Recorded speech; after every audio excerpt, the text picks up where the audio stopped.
มีแต่6 โมงถึง7 โมงก็มีทำหลายอยู่นะก็ต้องขอขอบคุณที่เปิ้นได้ถวายเวลาให้กับตั้งวัดตั้งวาตั้งน้ำตั้งธรรมเนาะตั้งคุณเฒ่าคุณแก่เปิ้นฟังกันแต่ว่ามันสอดไปก้ามเนี่ยก็เปิ้นก็โหยหา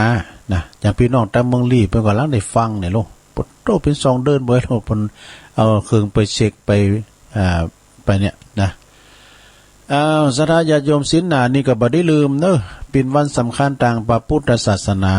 มาฆบูชา6 ปิงเป็นวันสำคัญทางพระพุทธศาสนาเฮาเป็นวันที่พระพุทธเจ้าแสดงโอวาทปฏิโมกข์อีกะแม่นไงเนาะที่เปิ้นมีเกิดขึ้นสิ่งอัศจรรย์4 อย่างจตุรงคสันนิบาตนะเป็นวันพระจันทร์เสวยมาฆฤกษ์เป็นวันที่พระพุทธเจ้าแสดงธรรมที่ว่าครูบาอาจารย์เนี่ยมารวมกันนี่1,250 รูปมาโดยไม่ได้นัดหมายกันแต่ว่าสมัยเดี๋ยวนี้สูงหลายสูงเฟซเนาะแต่ก่อนนั้นฮู้โดยวิธีจิตภายจิตมันเนาะพระสงฆ์หมู่นั้นนี่ก็เป็นอรหันตาขีณาสพพระพุทธเจ้าโบสถ์ทางนั้นศรัทธาญาติโยมเนาะจะมาบรรจบครบรอบปีศีลหน้านี่เด้อวันที่26เนี่ยนะเป็นวันพระวันศีลมาฆบูชานะเป็นวันที่เราจะได้ไปเข้าวัดเข้าว่าอาบน้ำฟังธรรมแล้วก็สร้างเข้าจังหันทำบุญตักบาตรแล้วก็เวียนตีนกันนะเพื่อความพิสิริมงคลเนาะนะอันนี้ก็ฝากฟังไว้เนาะเอาเดี๋ยวบทที่ว่าบทตกกุมภาเนี่ยมันสำคัญว่าอย่างพองวาเลนไทน์เนี่ยวันมาฆะเนี่ยมันมีไปโต้งมันจะมัดซุปแตดกันนะลงเนอะวันมาฆะนี่นะกับวันวาเลนไทน์เนี่ยมันจะมาละอ่อนมันหลุดหลิงลู่ปนปูนน่ะได้ซอหาดอกกุหลาบแดงเหมือนกันน่ะอันดังเฮานี่ก็เอาดอกหลากสีกะมาวัดมาวาเนาะศีลหน้านี่เด้อมีกรรมนิธรรมกรรม1ศรัทธาญาติโยมทั้งหลาย12 วิธีฝึกเป็นคนให้คิดบวกนะคิดบวกเนี่ยเฮาก็พอโลกได้ต่างดีศรัทธาไปคิดลบเนอะไปคิดลบนะถึงมื้อถึงวันนี่น่ะการเฮาคิดลบแล้วเฮาจุ่มเฮาเสียมเฮาแจงเฮาด่านี่แหละอ่อนความเจ็บสอบให้นะแต่ก่อนเนี่ยโอ้สมัยค้อนใหม่บุบกุ่นบุบสันเนี่ยปอแม่บุบเนี่ยมันให้ก็ไม่ได้นะ การไปทางโรงเรียนครูบรรลุงแสก้าฟาดก้ามาฟ้องร้องเอาตามปรแม่มได้นะปทุปสัมป้องสกามปสูบดีดูสูลึกดูเนี่ยเดือนนี้กันไปบุบไปฝากกันในปิ้นเหลืองเนาะ วิธีนะ12 วิธีที่ฝึกคนให้คิดทางบวกนะมีอย่างของ1คือยิ้มนะยิ้มแย้มแจ่มใสอยู่เสมอยิ้มแย้มนะยิ้มนี่สยามเมืองยิ้มเนาะยิ้มแย้มแจ่มใสคิดไปตั้งโลกในแง่ดีไปคิดบวกนะ2ทบทวนสิ่งที่ดีในชีวิตเฮาในปีนี้ผ่านมานี่ก็เฮาก็ได้กินได้ทานเปิ้นไปที่หันไปที่นี่เปิ้นไปทานไปหั่นน่ะเมืองปานเฮาก็มาคิดไปเนาะ ทบทวนว่านี่ก็ซะนะว่าเนี่ยโอ้ยอย่างที่เปิ้นว่าน่ะเป็นดีไข่หานได้ตัวได้ฟังบรรยายภาพก็เป็นดีไข่หานก็ไข่หานได้นี่เนาะก็ไข่หานก็พอในเฟซในไลน์เปิ้นดึงถ่ายนี่เนาะเปิ้นดึงถ่าย Facebook ออกนะเปิ้นไล่สดให้พอแล้วดู เนี่ยทบทวนสิ่งที่ดีๆในชีวิตข้อ3คือรางวัลกับตัวเองนี่บ้านเฮาก็ไปทำบุญมาแล้วสมมติคุณมักไอ้เนาะไอ้เวิงนะว่าเฮาก็ชนะใจตัวเก่าเฮากินไอ้ไอ้เวิงจังกะเฮาไปตานเฮ็ดน่ะเนาะนี่ก็ชนะใจตนเองให้รางวัลตนเองข้อที่4เนี่ยศรัทธาญาติโยมทั้งหลายเลิกเป็นคนขี้บ่นนี่ขี้บ่นนี่กำเมืองเด้อเฮาว่าขี้จุ่มขี้สาบขี้แซม มาแบมไปใครปิ้นปุ้ยเล็งไงนะนโลเนอไปสามไปแซมละอ่อนเขาจ้างนะคนเฒ่าใครให้ลูกหลานหักอยากสักหน่อยคนเฒ่าปากหวานลูกหลานหักคนเฒ่าปากหนักลูกหลานจ้าง จะไปสามไปแซมมือเขานะมันคุณละไวแล้วมันเนื้อหน่อลงเอ้ย เฮาพอเด้อมันใจไวเฮาเขาก็ใจไวเฮาเฮาก็ใจไวเขามันดึงเข้ากันบ่ได้แต่หรือพระกับตุเอะน้ออย่างเฮานี่หามันไปทำอย่างเขาก็คือไปทำอย่างเนี่ยมันเลยไวใช่กันนะแต่ก็ต้องฟังกันพอเด้อลูกหลานเด้อข้อที่ชื่นชมสิ่งรอบตัวโอ้รอบเนื้อรอบตัวนี่ตัวดอกเนี่ยก็เน่าใส่น้ำหน่อยเนาะมันก็เหี่ยวบ่ได้เขาก็ใส่น้ำแล้วมันก็ชื้นบานมามันดอกไม้อ่ะเขาก็ชื่นชมสิ่งแวดล้อมในรอบตัวเขาเนี่ยขี้ข้านนี่แหละมันเจโมนนะอยู่วัดบักกุ้มวัดเนี่ยอยู่บ้านบักกุ้มบ้านขี้ข้านเนี่ยดูไอ้ตัวเกศข้านเนี่ยนะเนาะดังนั้นมันก็เอาเย็นยังไงก็เย็บไปจอยไปเปิ้นเลยว่าเคารพสถานที่เคารพสถานที่ก็คือมันใหม่คือปฏิบัติปัดกวาดคือมันมีความสะอาดนี่กะเนาะวางเปิ้นพื้นฐานทั้งตัวนี่เราอย่ามุ่งกระต่ายข้อที่6เนี่ยอยู่ใกล้ๆกับคนคิดบวกคุณคิดบวกนี่ก็อยู่ใกล้ๆนะคิดดีทำดีคิดดีทำดีแล้วอย่าห้ามคำนะคิดดีทำดีพูดดีนี่การหาอูดดีนะลูกหลานก็ดึงหักนะการหาคิดดีไปตังคิดไปตังโบกนี่นะก็ดีเขาก็ทำดีไว้ก่อนทำดีไว้ให้ลูกทำถูกไว้ให้หลานเนาะอย่างว่าเนี่ยป้องกับป้าลูกป้าหลานไปพ้องก็โยมคนหนึ่งนะอยู่เมืองฝางวะน่ะ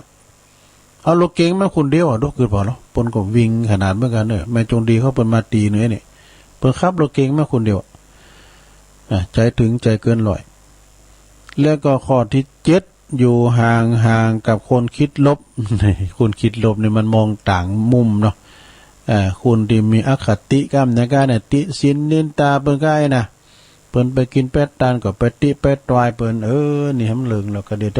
ะประกาศนะผลกรรมผลส่องกรรมแล้วก็อ่านธรรมะข้อที่6อ่านธรรมะคำคมข้อคิดต่างๆนี่อ่านธรรมะคำคมเพราะว่าคือพอยังแม่น้อยก็เนี่ยเนาะบนนี้จางเอาคิดหันเลยเขียนหันเลยน่ะแล้วมาอ่านเลยน่ะเนาะนี่ภูมิปัญญาเด็กกันเนาะอย่างนั้นอาจารย์นิพนธ์เขาเนี่ยข้อที่9คิดถึงคนที่ลำบากกว่าเราเนี่ยปนนึงทุกอย่างเลยเฮาเกินเนี่ยเราคิดเอานี่เด้อศรัทธาญาติโยมคิดไปต่างกันเฮาคิดว่าโอ้มันนั้นนี่มันยังรวยเลยเฮาเนี่ยเฮาคิดเอาคนที่มันเด่นกว่าเฮาเนี่ยไปคิดอย่างเฮาโอ้ตุลุงเนี่ยเสียดายเด้ท่านมหาเนี่ยบ่จะอู่ดีแล้วก็เฮามันจะมหาสักน้อยนี่เรื่องตุลุงเนี่ยป้ากันมือในป้าเนาะเพิ่นก็โบสถ์ใหญ่เฮาก็โบสถ์ใหญ่ได้แล้วมหาได้เฮาโบสถ์น้ำเฒ่ามันจะได้เฮ็ดน่ะมหากรุณิโกขึ้นเล่นมหากรุณิโกอันก็ได้แล้วก็อู่อย่างนี้มันมีกำเตะนะครับแล้วก็คิดถึงคนที่ลำบากกว่าเราข้อที่10ช่วยผู้อื่นให้เป็นสุขนี่ช่วยคนอื่นให้เป็นสุขอย่างว่านี่เฮาไปว่านี่มันก็เป็นสุขเหมือนกันหมดศรัทธาญาติโยมตุลุงเน้มต้องว่าอย่างนั้นกับการขึ้นรถได้นั่งรถก็ว่าเป็นว่าโมนเนาะย่าเนาะการได้ขี่รถโอ้มันโมนพอบ้านพอเมืองพอทิวทัศน์พอบ้านพอจ้องเบิ่นพอรถต่างนับรถปุ๊บมันโมนนะขี่รถอู่กันไป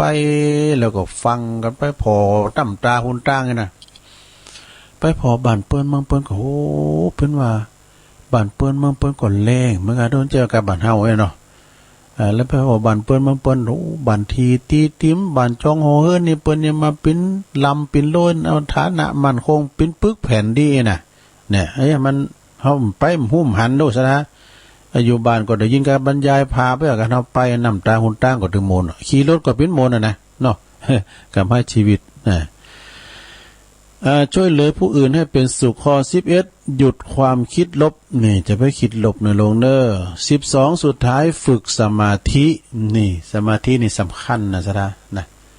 มีทำกรรมหนึ่งเจ้าตุลุงติ๊กไว้ชั่วโมงแล้วนี่ได้วาสกรรมเราไว้ตอนนี้นะ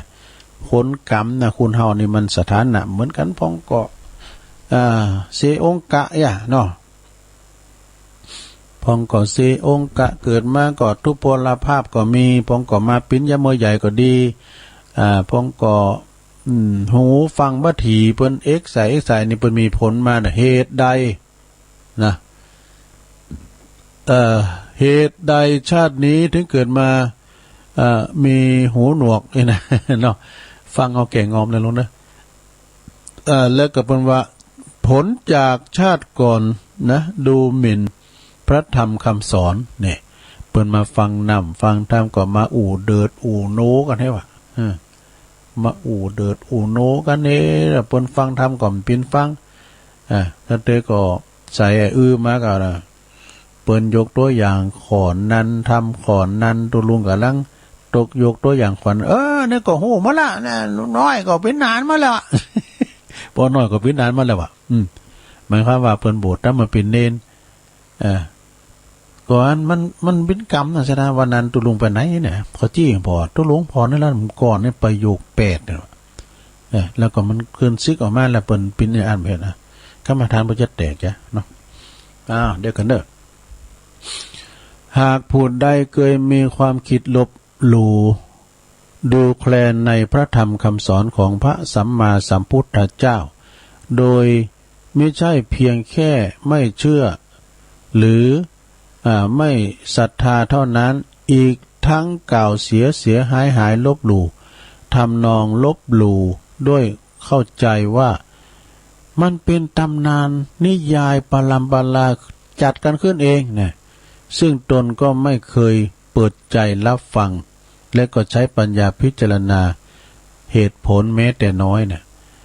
ไปเฮ้ยเนาะไปอ่างสรรพคุณว่าวัดมันเป็นยังเป็นตำนานมันเป็นนิยายมันได้เป็นแปลงมันได้น่ะเนาะพระมันจะได้หันอย่างฝรั่งมันไปโลกพระจันทร์มันก็หันสวรรค์สักแย่นแล้วไอ้วะหมอนหกมีสวรรค์มีหมอนหกอยู่ในอกน่ะนรกก็มีในใจน่ะเนาะผลจากนี้ก็เลยผู้นั้นจึงตกอยู่ในสภาพของคนพิการบ่สามารถที่จะได้ยินได้ฟังเสียงใดๆกล่าวคือกล่าวใดว่าคุณผู้นั้นนี่อาจจะมีการหูหนวกตั้งแต่แรกเกิดมาหรือว่ามาเพิ่งจะมาหนวกเมื่อยำชงโตขึ้นมานี่แล้วก็เป็นโดยเป็นใดแต่ตลอดชีวิตของตนยอมจะมีแต่ความตุกระทมเนอะแล้วก็ปิ้นปุ้มดอยปิ้นปุ้มดอยตีฟังจิตฟังสายตลาบจนวันตายกับสภาพของตนตีหูหนวกอีกว่าในอยู่ในโลกตลอดไปว่ามันก็มีภาพอันนี้ให้นี่นะมันใส่หูประมาณมันก็เป็นกรรมภัยมันนะศรัทธาญาติโยมเนาะเดี๋ยวจะวางภัยเลยว่าไปตามนั่นเนาะเป็นเหลืองเป็นเล่าที่ว่าเอามาสู่จูกันฟังศรัทธาญาติโยมมีแถมอย่างหนึ่งเนาะเอามันแล้ววันนี้นะเปิ้นก็บอกว่าบ้านนี่มีบ้านซับปะดูเนาะบ้านมังบ้านมีบ้านรวยบ้านจนคนจนคนรวยคุณก็เหมือนกันน้ำจิตน้ำใจสำเตอก็โตน้ำใจดีบารมีก็มีนะเนี่ยน้ำใจมดบริวารก็หดหายแต่เฮามีเงินมีคำเนาะก็คุณตัวกันเป็นปุกเวลาเฮาตุกปุดโตพอหันหน้าคุณต่อ2 นิ้วก็ปะ มันมีกินแล้วเนาะใจคุณสัพปะเปิ้นบอกว่าจะได้อาจารย์บุญเพลินยาวิชัยเปิ้นบอกว่าใจคุณเป็นคุณใจดีนะคุณที่เฮาฟังกันที่โมเนี่ยนะซะนะที่เฮาไปว่าเนี่ยก็เหมือนกันแล้วนะเป็นคุณใจดีทางนั้นแล้วก็คุณที่หอมทันทีก็คือคุณใจบุญว่านี่รู้กันหอมหน่อยซะนะ รู้กันห้อมแต่เป็นที่โมนะจดมันแต้นนะปอมสังเนี่ยฮะเปิ้นมันนั่งอยู่ด้วยตุลุงนะเน็ตแต่อันในเฮาของห้องป้อนานอีป้อมใจนานเป็นคนดิบนี่กันเปิ้นนั่งอยู่ด้วยตุลุงนะช่วยแต่เนอะเปิ้นช่วยแต่เนอะวันคำวันคำเราขอบคุณเนอะแล้วก็คุณตีบ่ฮู้กุลกับคุณใจร้ายดอกนะฮู้บุญฮู้กุลพ่อแม่ด่าพ่อตีแม่ก็ไอ้น่ะเป็นคุณใจร้ายวันนั้นหันในคลิปในข่าวไปเยอะอีกพ่อแม่ว่าบุปอตีแม่ขาพ่อขาแม่แล้วเผาเฮือนน้ำต่างหากกันเนาะมันเมายาว่ะหั่นสะดาอย่าโยมทั้งหลายอันนี้มันใจหาโลเนี่ยกันมากาเมาเวิงกันเนี่ยมันหู้คิงเนอะอันนี้มันเป็นไผ่อันนี้มันใจหาโลเนี่ยเนาะคุณตีบ่ฮู้กุลก็คือคุณใจไล่ไม่ใจไม่ใส่ละกรรมนะเพราะว่าคุณตีคุณตีมาบ่ได้เนี่ยเป็นคุณใจดำแล้วก็คุณที่มีสตางค์เนี่ยเป็นคุณที่มีใจเสียทีนี่ว่านี่ก็ไปปึงตั้งอย่างชะตาเฮาก็ไปหอมกินหอมทานให้กันโลดได้แต่เนี่ยมันจะว่าใจเงินเป็นพันเป็นหมื่นเนาะกำให้ชีวิตเนาะไปก็โมเนี่ย เดี๋ยวนี้แต่มาหาอย่างอันวันนี้เฮาจะไปอันเนี่ยมันมีแล้วเป็นอดีตไปแล้ว อดีตที่ผ่านไปแล้วนะเป็นประวัติศาสตร์โอ้เสียดายเพิ่นไปกำนะกูจะไปกำร้อยน่ะมันได้พวกนี้จะได้ไปทำเนี่ยเนาะกำให้ชีวิตนะผมจะไปมันได้เดี๋ยวไปกับเบตตาอย่างตัวลุงเนี่ยไปงานศพครูบาก็ดีไปหันไปหนีก็ดีมันจะไปมันได้ก็ต้านเปิ้นต้านนักเขามีหน่อยก็ตามบาดตามแห้งเนี่ยเปิ้นจะบังคับให้เมื่อใดเนาะคันนี้ว่าได้ต้านเด้อนะคะแนนว่าได้ต้านเด้อเนี่ยอย่างดีอาจารย์พระครูเปิ้นเล่าเรื่องม้าวราหกมาพระพุทธเจ้านะเสวยพระชาติหมู่ประกาศทั้งหลายมีบิน400 500เนาะไปป้าเมืองยักษ์ไม่ยิงเหมือนนะพินยักษ์ว่าเราเอาบนแสลงกายมาพินไม่ยิงงามว่ะไปอยู่ไปก็กินอันมนุษย์พวกนี้กินมนุษย์หมดแล้วอันหมดนั้นมันมาสังเกตว่านี่มันใจคุณเดี๋ยวมันเป็นยักษ์โดยที่เฮาอยู่มาถึงวันเนี่ยมันก็มันประชุมจมูกมาเดี๋ยวนี้เฮาอยู่กับยักษ์นำเดี๋ยวนี้มันแสลงกายมันเป็นไม่ยิงมันเป็นลูกเป็นเมย์เฮาเนี่ยมันจะกินทั้งวันได้หมู่คำนี้เฮาสอนนี้เนี่ยเฮานี้เนี่ยตัวไปตัวมาหน่อยน่ะเพิ่งไปอยู่หน่อยน่ะพองก็เจอพองก็เจอมันเจอว่าอันพูดที่หูเนาะเปิ้นจางสังเกตโลปากอันนี้เนี่ยการอาสู้เขาตายนะพอดีก็มีมาวราหกเนี่ยมาที่คล้ายๆก็ว่าเป็นพระพุทธเจ้าเนาะมาวราหกน่ะเปิ้นก็มาจอยเปิ้นก็เอิ้นว่าไผจะไปโดยเฮาพ้องฟังเปิ้นวินดิโมนอาจารย์พระครูอภิวัตนะหมู่ที่เปิ้นได้ยินหมู่ที่เปิ้นมีบุญได้ยินหมดก็กลุ่มลุ่มลาพองก็กำหันกำนี่เปิ้นก็เหาะซ้อนด้วยกันที่เปิ้นมีบุญนี่มาว่าลาหกห้องก็ถึงได้ยินว่ามือเมื่อนะ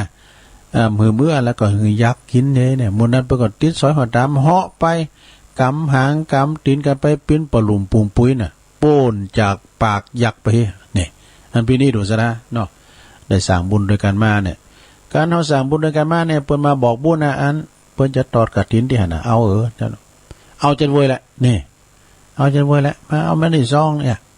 แต่พอก็บึดก็กฐินบึดก็พาป่าผีคำบุญคูณคำลุมผียังคำดังค้างอย่างลุงทองว่าอันนี้ก็ใส่ตัว3ตัวจำไม่ได้บุญหรือสถานเนี่ยจำไม่ได้บุญเขาก็มีที่ก็ใส่ไปเปิดถึงจะบังคับนะ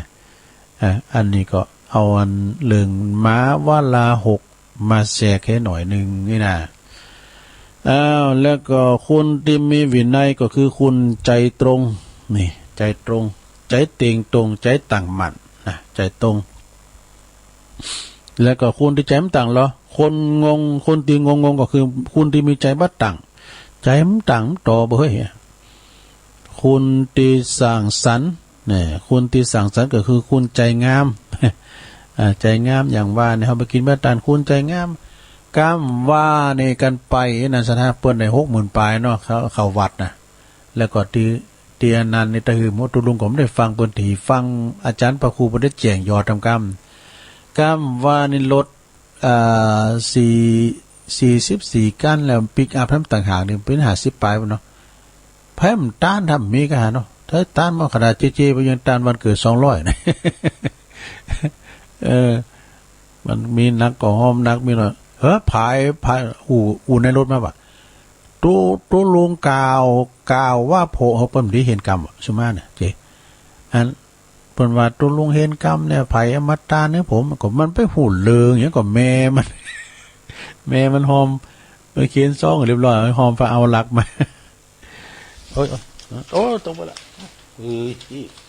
เดี๋ยวกันนะมาลงเด้อสะดุ้งอ้าวน่าถึงไหนอ่ะคุณดีบ่ซื้อบ่ใสเนี่ยคือคุณใจโลเลเนี่ยใจคุณเฮาเนี่ยนะสะดาบางคุณก็ชนะใจตัวเก่าวันนี้เฮาไปได้โว้ยเนี่ยแต่ซ้ำเตือนเนี่ยโอ้เหตุการณ์จำเป็นมาเฮาไปมันได้ต้องไปอยู่งานเจ็บงานปีนเนี่ยโอ้วันนี้วัดพักผ่อนว่าขึ้นได้ไปอยู่ซ้ำเตือนว่าเราตกลงกันน่ะซ้ำเตือนนะเตือนวัดอยู่ดีๆนะอยู่วัดดีๆนะซ้ำเตือนเดี๋ยวมาล่ะแล้วลงอันนิมนต์ไปฮันก็เลยโอ้โหลาปากมาเลยอันยังได้ไปอยู่นี่มันก็ไปนะไปมาปูชาไปมานิมนต์ก็ไปนะ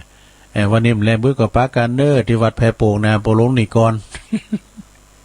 ก็เดี๋ยวยังจะไปเจ็ดลิ้นอยู่ตัวไปตัวเพิ่นนะรถอันเปิ้นมาหับเนาะเนี่ยกินไปตันไปตุลุงผมจะว่าจะมังจะมีจะลำจะรวยนะมันรวยน้ำใจนะกินไปตันไปโมนเอาไปจุยเปิ้นเนี่ยมันโมนมันคือใจโหมนะพออย่างอี้กันนะซะได้อย่างออกอาการเนี่ยนะออกอากาศเนี่ยตุลุงผมจะว่ามีคุณความหูหยังน่ะคุณคว้าหันหน่อยนี่นะก็มาเราสู่จู้กันฟังมีบาลีนำหน่ายเนี่ยหอมจะทิมปินมหาเนี่ยมหากรุณิโกมหาวิบากนี่ใดกะทำมาเตดพองทำตุอุ้ยพองเนี่ยว่ากันไปแล้วก็มีชนลมมีส่วนลบอย่างไรก็คือเปิดสายก็พี่น้องก็โทรกันมากะมันมีความสุขอย่างหนึ่งนะศรัทธาญาติโยมกันเฮาโทรนี่นะอาจารย์พระครูเพิ่นบอกว่ามันก็เป็นความสุขอย่างหนึ่งเนี่ยถ้าเปิ้นโทรติดเปิ้นดีใจว่ะนี่นะเปิ้นดีใจว่าเจ้านี่ก็โทรก็อย่างเนี้ยเจ้านั้นยายแล้วก็แม่สันกำแพงเนี่ยนะเปิ้นก็ว่าอยู่บ้านไก่ครับแม่ยายพรเนี่ยเปิ้นก็โทรมาเป็นข้างแรกเนาะโทรมาเป็นข้างแรกมันเป็นอย่างนั้นแล้วก็แม่กองค่ำในเปิ้นโทรมาหมันกะเจ้ามีน้องบิวแม่กองค่ำเจยายพรล่องโวแดงแม่สุทัดดีมูลป่อบุญธรรมโป่งน้องแม่สันกำแพงเนี่ยแม่ที่เปิ้นอยู่สันกำแพงอำเภอสันกำแพงนะแล้วก็ยายโอนเนี่ยเหลือเต็มกึ่งชั่วโมงเอาตามสัญญาถ้าเปิดสายหนักหน่อยนะตุลุงก็มาราธอนได้เมื่อตี 3ละก็จะเปิดสายทำรอบหนึ่งเนาะรอบสุดท้ายไปจะโทรมาก็โทรมา089 955 6506นะขี้ข้านกันไปแล้วบ่กินข้าวก้า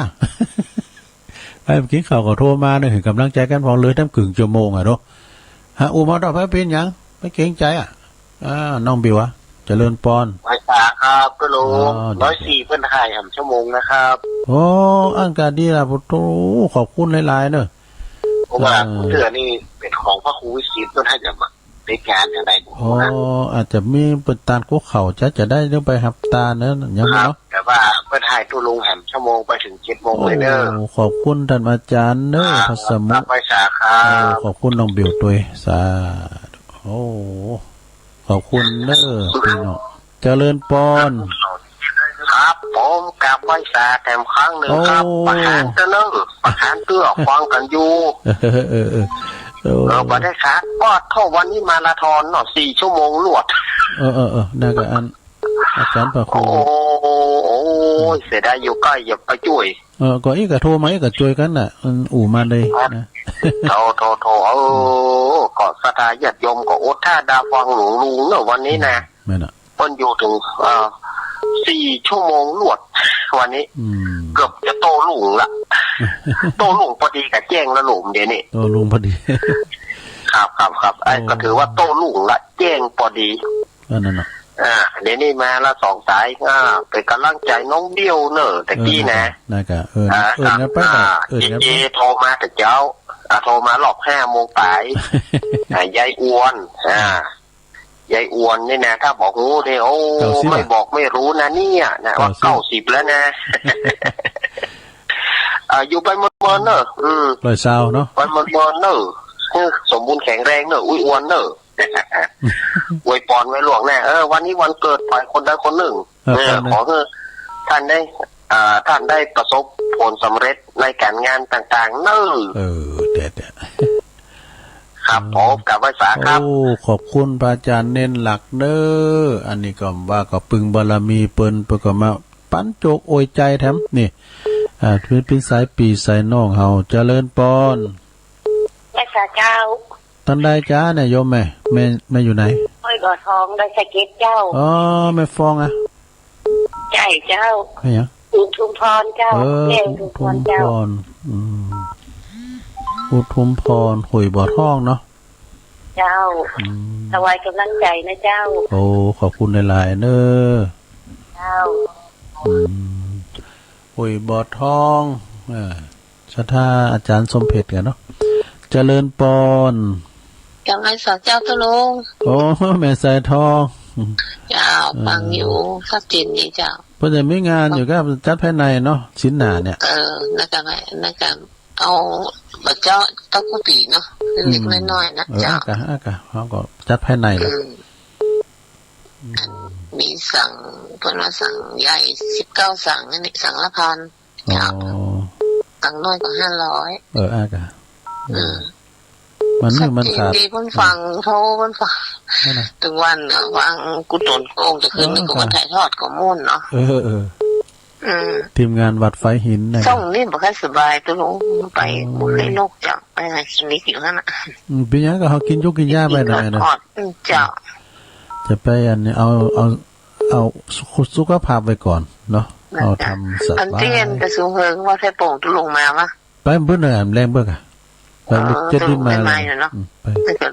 ตู่บ่าวมันโอ้น้องฮัดแม่ไปพอก่อนผมเปิ้นไปสูงเฮิงวันที่18อยู่เนาะนกฮัดเหมือนว่า 2-3 แสนกันนะได้ยินไผว่านะฮะจัดงามน่ะคือกำลังใจตุลงนะกับภาษาเจ้าสาธุแม่สายทองธัญแก้วเป็นกำลังใจกินยาหนักๆเด้อเจริญปอนกรรมนมัสการครับอันนี้ปีอายสุทัศน์ครับผมเสียงเหมือนปีอายสุทัศน์เนาะกู้ภัย55ครับแม่นครับผมเดี๋ยวมาลูกจะครับตุลุงแต่ว่าไปงานศพครับไปงานศพไปอยู่ครับนี่ไปงานศพอยู่ไปปิ้นหยังก่อนลูกหลานพองควายพองปิ้นหยังกำลังใจตุลุงเด้ออนุโมทนาบุญตะวันเด้อเนอะแต่ว่าผมมาได้ปน้อยครับดีแล้วขอบคุณหลายๆเนี่ยสุทัศน์เด้อครับผมอันนี้กู้ภัย55เด้ออันนี้คุณหนุ่มคุณกำอยู่นะเปิ้นฟังรายการเนาะสาธุเด้อไหว้สาเจ้าตุลุงแม่อมรเจ้าแม่ฟังอยู่ฟังตอนนี้ฟังธรรมมาแล้วนะไปปิ้นหยังก่อนตุลุงนี่แข็งแรงดีแต่โอ้ยสำบุกสำบันขอสุขภาพดีๆที่ไปตลอดนะตุลุงเด้อวางขึ้นเมื่อไข่เป็น20 ปีแล้วเนี่ยได้อันว่าทำฟังอย่างคือศรัทธาทั้งหลายฟังคนเฒ่าคนแก่อยู่ทั้งบ้านเนาะจะได้หมุนได้งานกันแต่คืนนี้ก็ฟังเพิ่นสวดเหมือนกันนั่นก็โตประสวดธรรมจักรนั่นแหละสวดธรรมจักรแม่ก็สวดเหมือนกันนะใกล้วันศีลสวดถึงวันแล้วกันพอดีอันเมื่อวันมาแบบได้ยินแล้วฝ่ายหินบ้านพี่มันพาพี่นะแล้วเดี๋ยวนี้แม่ฟังไหนฟังใครไหนเจ้าแม่แล้วกูเตอร์ก็ลันบิเตอร์ไหลจับมาวันนี้ซื้อทานใหม่ก็ได้ไหลนะดีอยู่ได้ฟังตุลุงตั้งพระเจ้ามาถึงล่ามาก็ขอบคุณหลายเนาะยาวแม่กำลังใจตุลุงเด้อแม่อมรเนาะเจ้าไว้สาเจ้าสาธุสายต่อไปแต่ว่าก็ขอบคุณนั่นท่านพระครูเสาแก้วเนาะเพิ่นละอ่อนมาสูตรโตละอ่อนสำเร็จเลยเฮาก็นี่เสียงต้อยเด้อสามจักเจริญปอนแม่ กับภาษาเจ้าลากเงาแต่วันเนี้ย หลังอย่าไม่เร็วอ่ะ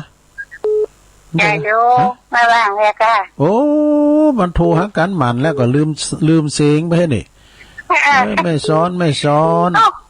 เจ้าโทรจะแรกเจ้าจะจำมุงเราจะมาตีแต่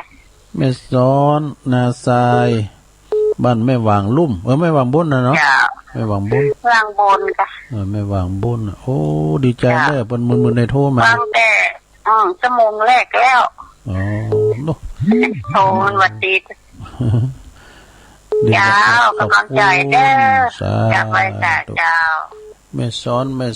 นโอ้นี่เปิดก็ฟังติดตามฟังนะต้องมาจะมงแหลกมาดูเจริญปอนจากภาษาเจ้าตุลุงไม่อำพรนะไม่ยะเจ้าแม่ละเจ้ามาได้ฟังเมินละเมืองลี่มาแล้ว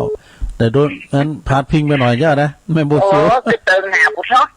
ดีแล้วดูเสียงดังฟังชัดอ่ะดอกเจ้าไปได้ยินมันก็ให้ได้ยินนี่มาได้เจ้าคนนี้มันอยู่ในเจ้าชัดเจนเจ้าโอ้ขอบคุณแม่อำพรหลายๆเด้อเจ้าสาธุแต่ไว้สาเจ้าแม่อำพันยานัตตาลบั่นหวายเป็นปีแม่อำพรอำไพอำพันเจริญปอนเจ้ารอบสองเด้อไม่สุกเกี้ยวนะฟังทำรอบสองนี่ตัวเด้อและฟังทำตุลุงเตะรอบสองนี่นะเจ้าเจ้ากำลังใจตุลุงเด้อคือกำลังใจน้องเจตัวเด้อวันเกิดของเพื่อนนะวันเกิดวะเนี่ยเจ้าขอสุขภาพสมบูรณ์แข็งแรงแล้วเจเด้อฝากรายการตุลุงเนี่ยตัวมาสุดก้าเนี่ยเจ้าตัววันเกิดของเพื่อนอินเดอร์เบิร์ดเดย์เพื่อนนั่นก็เจ้าโอ้น้องเบลกับเน็ตไปเลยจ้ะโอ้ตัวกระเป๋าสมปองโอ้น้องเบลเนี่ยฟังเสียงเพื่อนนะแม่สุกี้ชอบจ่ายเสียงจะดีเลยโอ้น้องเบลนี่เพิ่นถึงพูดโททุกรายการนะผู้สื่อข่าวด้วยเจ้ากับรายการนะทุลุงขอบคุณแม่สุกแก้วหลายเจ้าตุเจ้าแม่สุกแก้วเนี่ยศรีลาพรเนาะเจริญปอนไว้สาเจ้าตอนใดจะเสียงสัตว์ดีหรอเสียงเสียงดีนะอยู่บกก้างสันกำแพงเจ้าพี่น้องบกก้างสันกำแพงในแม่อย่างนี้แม่ยุเจ้าแม่ยุเนี่ยเจ้าแต่ว่าก็ไปโดยละเจ้านักบกก้างสันกำแพงก็จะแม่โบราณกันนะกะเจ้าแม่โบราณนะจำปาอิ่มนะเจ้าพวกก็ทำบุญมาแล้วแม่โบราณนะวันนี้อยู่ยาวเนาะเจ้าวันนี้บริหารเวลาเนาะตามคำสั่งของผอ.ตัวลุงปิดไปก่อนแข็งแรงสุขภาพดีเจ้าไปยังไปทุกเที่ยเจ้าที่ตัวลุงไปอันก็แล้วก็จะไปช่วยงานศพครูบาแถมมาก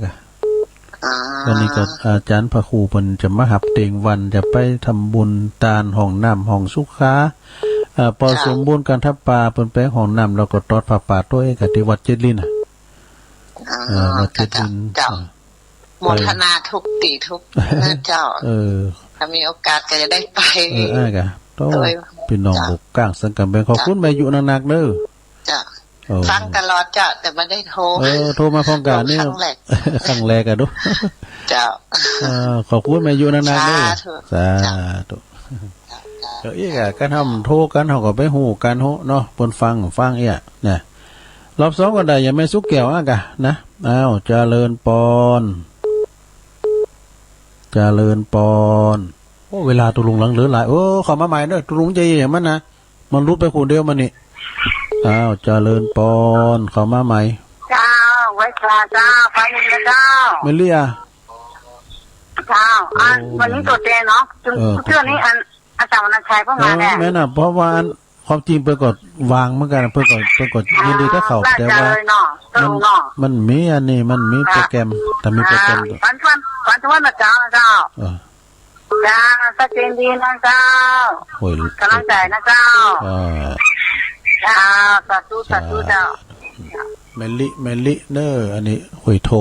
กนะฮัลโหลดีแล้วอันครูดงนะโอ้แม่ครูนงมาแล้วเดี๋ยวจะห้องเพลงมาคาบูชาฟังเนาะ80 ปีเอาแล้วเหรอมีวัดเนาะคุณเฒ่าวันมี3ฤดูเนาะก็เลยว่าตื่นมาจับพอดีดุดทอดมื้อหนาวได้ยินกันเลยเอาเลยเดี๋ยวรีวิทยุสวัสดีเจ้าคุณไม่ข่าวไม่อุ้ยคุณเนาะไม่อุ้ยนงออกมาวันนี้ก็ตื่นเจ้าหน่อยมันใกล้จะถึงวันสำคัญมาคาบูชาเนาะเหมือนตุลุงจะออกรายการตื่นมาก็สวดมนต์ไหว้พระเนาะประมาณนั้นเนาะทีนี้ได้ครูก็ติดเป็นครูเก่าเนาะเพลงนี้ถ้าครูเป็นนักฟังก็จะฮู้เนาะว่าในปีนี้เพลงมาคาบูชาเนาะที่จะมีชิ้นหนังเนี่ยกันเนาะโอเคฟังได้พ่อไม่ยังเลยทุกเจ้าพร้อมแม่เอาเลยพร้อมเลยนะ มาคะบูชาเรารู้กันว่าวันเพ็ญเดือน3คนไทยน้ำใจงามวันเพ็ญเดือน3มาทำบุญกันจาตุลงคสันนิบาตวันประหลาดมหัศจรรย์พระอรหันต์มาชุมนุมกันตั้งพันกว่าองค์เอาตีอีกกันเนาะอย่างใดข่าวท้าเลยไม่คุณคนเฒ่ารับลูกเจ้าดนตรีชีวิตขอตามนั้นเนาะสายอื่นต่อไฟเนาะดูลุงดีใจที่ได้ไปแอลกันตั้งนั้นน่ะได้เมื่อก่อนมีทัวร์ทุบุญทัวร์เที่ยวกันด้วยคุณเฒ่าวัยเขาเนาะอันนี้ปิ้นในเฒ่าอยู่บ้านก็ได้ใช้เอี่ยเนาะหนังสือที่ฝากไปศิลปวัฒนธรรมประเพณีของคุณเมืองเนาะที่นั้นทั้งหลายมันหลายหลากลุงเลิกเอากันนะตะเลิกเอาเนาะนมัสการมาเนาะขอขอบคุณที่ช่วยหางานใจทำคุณเฒ่าโอเคสาธุแม่ครูเนี่ยสมองเปิ้นไหลเนอะเปิ้นจะอำใส่มือนะห้องเพลงกดจางแต่งก้อนแต่งหยังได้หมดเจริญปอนราชการเจ้ายายพรเอาดำแล้วมาดำแล้วนี่จะมาจะเอาก้อนมาอีกเท่าน้อยไปไหนไปวางยังก็เอาบดละ5 บาทเอา1 2 3แม่ยายพรจะฟังนั่นเลยผู้เสริมแก้คือครูบาอาจารย์ที่บันดาลคือเงินตรายอดปรารถนาคือความสุขสิ่งเบื้องชุกคือศีลธรรมคือเป็นมารคือความยากความลำบากคือความผิดข้านใจเบิกบานคือไม่มีหนี้ความผลปี้คืออุบายมุกหาให้ฉุกคือที่ทำมีภาระคือยังไม่ตายเลิกวันอายคือวันทำจิตว่างจิตต้องห่างห่วงใยจบแล้วด้วยจบละโอ้ยกำลังโงนเนี่ยโอ้ยินดียายพรนางๆเด้อเก็บมานางๆเด้อพูนะเก็บไว้หลายเด้อเอาก่อนหนักๆยินดีหน่อยยายพรเด้อเป็นสีสันวันนี้วันเกิดใครก็วันเกิดสุขดีในชุกเด้อแม่น่ะน้องเจน้องแล้วก็แม่เสียวด้วยแม่เสียวปูนตุ่นเปาแม่อารีแม่เสียวนะหาเรื่องกินซะหน่อยดีก้าเปล่าไม่เสียวเจริญปอนเจ้าไว้สาเจ้าตุลุงตั้งได้จ้ะว่างกับป้อมเจ้าโอ้แม่ยังก่อจะเมื่อไหร่ว่างกับป้อมเจ้าโอ้อีกระวังคำป้อมแฮมดิ้มได้โทรมาสักเตือนเนี่ยไม่เป็นไรฟังน่ะฟังตุลุงอยู่ตลอดนั่นน่ะอากาศโทรมาพร้อมกันวางคำป้อมเนาะ แต่ว่าสอนไปจะกันรถ2 คันนะเนาะมาก็ไปกะไปนะกะหาทุกคนละไปจอมไปติดอันปักต้นสตังกันนะแต่ตุลุงผอมกว่าแต่มันเฮาเนี่ยเปิ้นฮู้จักกันแต่เฮาบ่ฮู้จักเปิ้นเสียงเนาะอย่างตุลุงอ่ะนั่นว่าเขาป้อมก็ไปกันเนาะฟังผู้รายการน่ะดีแล้วก็บางคำป้อมก็ปลงลาเขาเนาะแล้วก็ปดมนี่ก็เป็นประจานเนาะประจานตัวปีว่าแม่วันนาก็ไปนะกะไม่วันนาก็ไปกะไปน่ะดีอ่ะเจ้าขอบคุณแม่โมไลเนอร์โอ้พี่น้องบางคำป้อมโอ้ฮู้จักหลายกะโตปุ่นนะเคยไปช่วยงานน่ะตั้งตุปีน้องก็เป็นคนบนโนปาเกตทีอันนี้ก็ทุ่งปาเกตบนโนเปิดมาปิ้นตุลงเพื่อจะลงละ3ตื่นเจริญปอนภาษาครับลงตั้งได้จะฮะแม่ปุคาปอคอนนอปุคาเนอเมืองจำปีน้ำเนาะเมืองเจอตุแต่ได้ฟังนี่ฟังกะฟังอยู่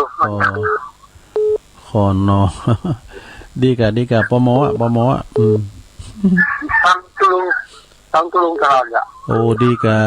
ฟังกันไปเนาะคือกำลังใจกันแล้วก็โทรมาพ้องอีกอะเนาะเป็นการคือกำลังใจกันเหมือนเจอท่านมันก็เจอกันเนาะดีแล้วว่าฟังตามอัตภาพว่าก็ฟังเพิ่นถ่ายทอดอยู่กะฟังอยู่แล้วฟังต่อมาข้างอีกะดีละฟังเพิ่นสวดสวดธรรมจักรอ่ะน่ะสวดด้วยเหรอดีกะโต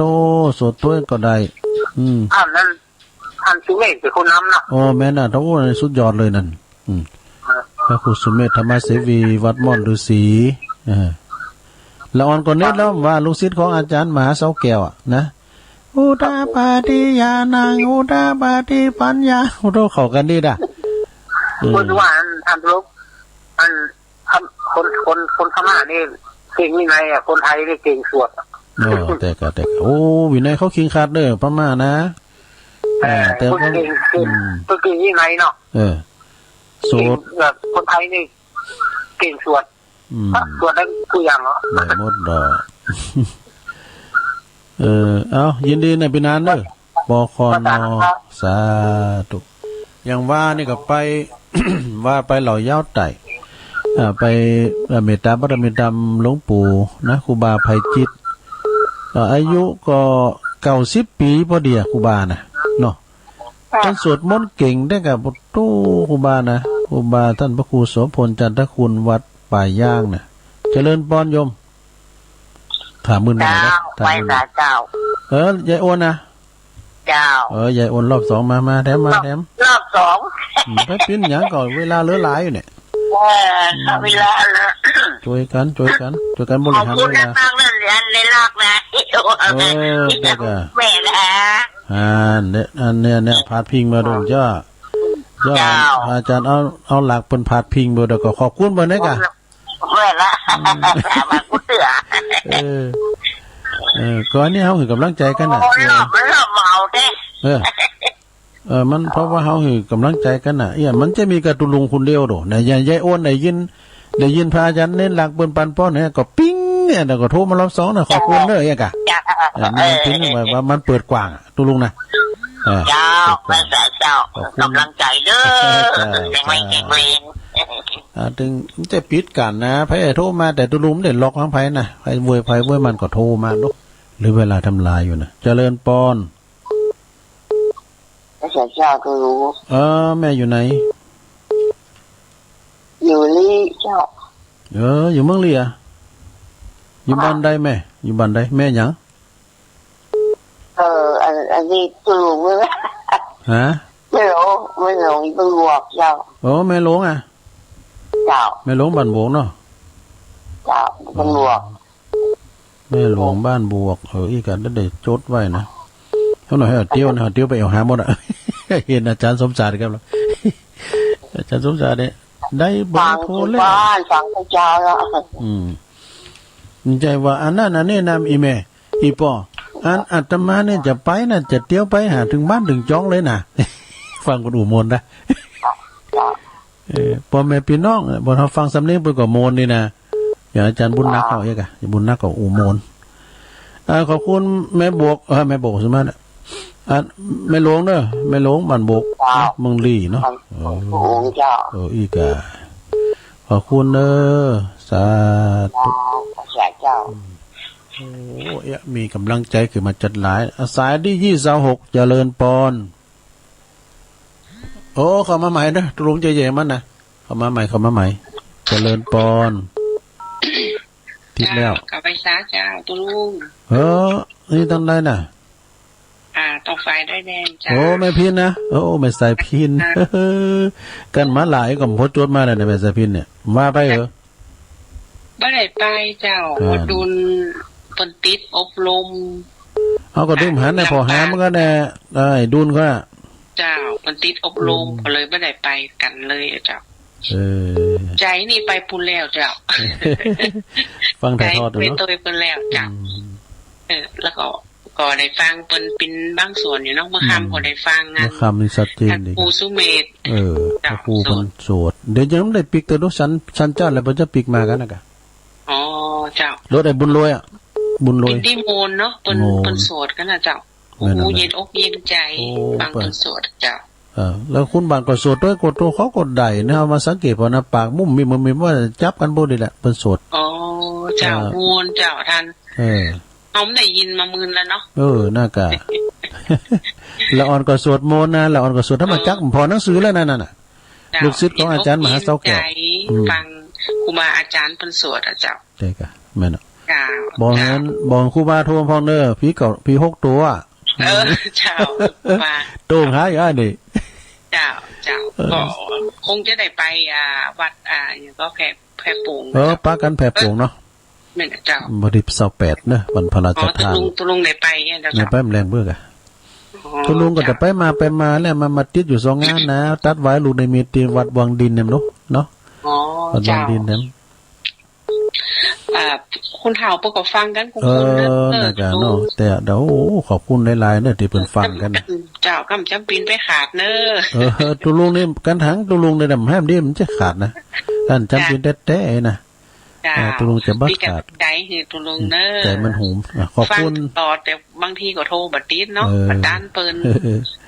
เจ้าดีแล้วขอบคุณแม่สายพินเด้อเจ้าเป็นกำลังใจเด้อเจ้ากลับไปช้าเจ้าโดยเด่นต้องฝ่ายเพิ่นฟังกันหลายกับแม่จำปีเขาน่ะปลงสีว่างบางคมเน็ตก็ได้เวลาครับวันนี้มาปิดสายอะไรแม่น่ะอันนี้มุนเลยครับด้วยท่านอาจารย์ขอบคุณเนอะอุ้ยอ้วนก็ว่าได้ยินเสียงอุ้ยอ้วนแล้วก็โอ๊ตโทรมาได้หาหม้อเอาเลยได้แต่อายุมันยืนยาวเนอะ100 กว่าเข้าวาษาความจูบวรพุทธศาสนาสรีสัพพัญญูสมบูรณ์แข็งแรงให้หนีดีมาเนอะครับผมวันนี้ก็เป็นกำลังใจหลวงลุงเสมอแล้วก็บรรดาศรัทธาญาติโยมที่ผลฟังอยู่ทุกท่านแล้วก็ขอบคุณทางหัวหน้าสถานีทุกสถานีที่ผลฮับสัญญาณฮับเสียงของหลวงลุงแพร่กระจายไปถึงสถานีวิทยุกระจายเสียงทุกสถานีนะครับวันนี้ก็ขอให้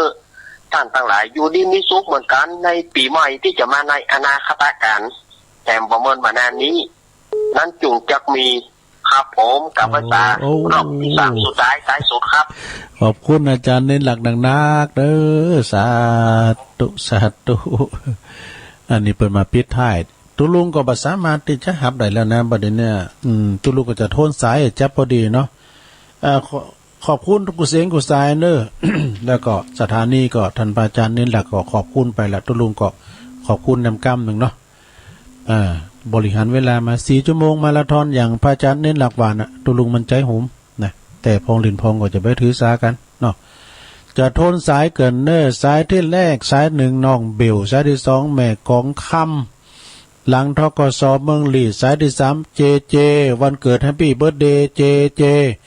สายที่4ก็ยายพรล่องวัวแดงสันกำแพงเชียงใหม่สายที่5ก็แม่สุทัศน์ดีมูลทุ่งปีแม่วาง สายที่6ก็ป้อบุญธรรมโป่งหนองสายที่7ก็โยมแม่ที่อยู่จากอำเภอสันกำแพงแล้วก็สายที่8ก็แม่อวนกิติลังกาสันขวางสายที่9ก็น้องเบลรอบ2สายที่10ก็สามเณรลักเฮาเนอร์อันนี้ประกอบมาให้กำลังใจสายที่11ก็แม่อุทุมพรนะห้วยบ่อทองเนอะสายที่12ก็มีแม่สายทองธัญญาแก้วตัวแทนพี่น้องห้วยการสายที่13แม่